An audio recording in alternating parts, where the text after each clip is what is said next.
In this video, we're going to take a look at how we can problem solve with angles inside of a triangle. With the example on the left-hand side, I have two isosceles triangles. In a previous video that I'll link here, we were able to calculate the unknown angle with inside an isosceles triangle.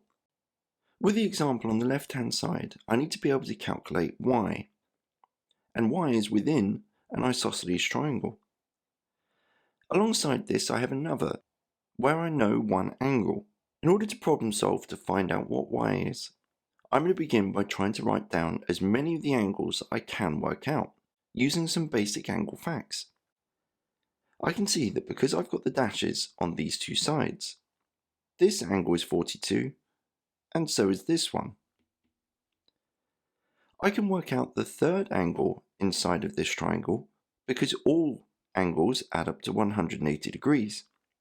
So if I call this angle x, x plus 42 plus 42 will equal 180 degrees.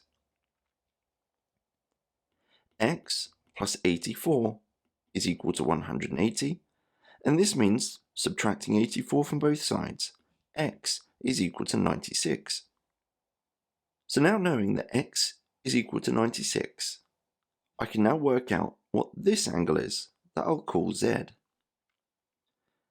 X and z lie on a straight line, and as we saw in a previous video that I'll link here, angles on a straight line add up to 180. That means that x, which is 96, plus z is equal to 180, and z must therefore be 84 when I subtract 96 from 180. Now looking at the isosceles triangle that contains y, I know that I've got another isosceles where this side and this side are equal, meaning that z and this angle are equal too. So knowing that this is z, in other words 84 degrees, you'll now see that I know two of the angles inside of this three-angled triangle. I can now form the equation containing y, that y plus 84 plus 84 will equal what the sum of all angles in a triangle add up to, which is 180 degrees.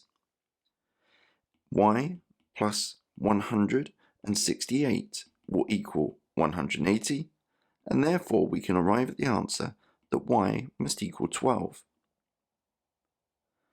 Pause the video here and have a go at the question on the right hand side. When you're ready for the answer, press play.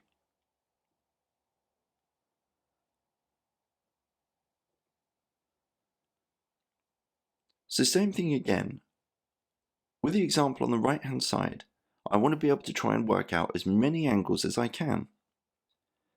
Looking at the triangle containing y at the moment, I've got y and I only know one other angle, which is 36 degrees. So to work out what y is, I need to know what the third angle inside of that triangle would be. I can see that this red angle that I need to work out is on a straight line with this angle.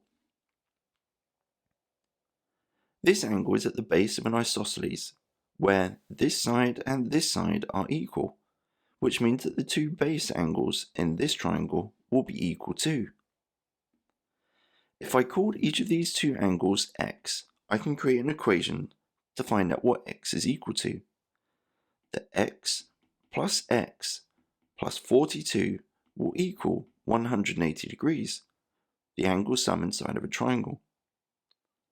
Simplifying the left-hand side, that 2x plus 42 will equal 180. Subtracting 42 from both sides leaves 2x as being 138. And dividing both sides by 2, 1x will equal 69. Now knowing that this is 69, I can work out the unknown angle z, because they lie on a straight line. That z plus 69 equals angles on a straight line, 180. Subtracting 69 from both sides, z will equal 111. So I now know, with the triangle that contains y, what two of the angles are. So I can form the equation containing y. All three angles have to add up to 180. Simplifying the left-hand side, y plus 147 will equal 180. So subtracting 147 from both sides, y will equal 33.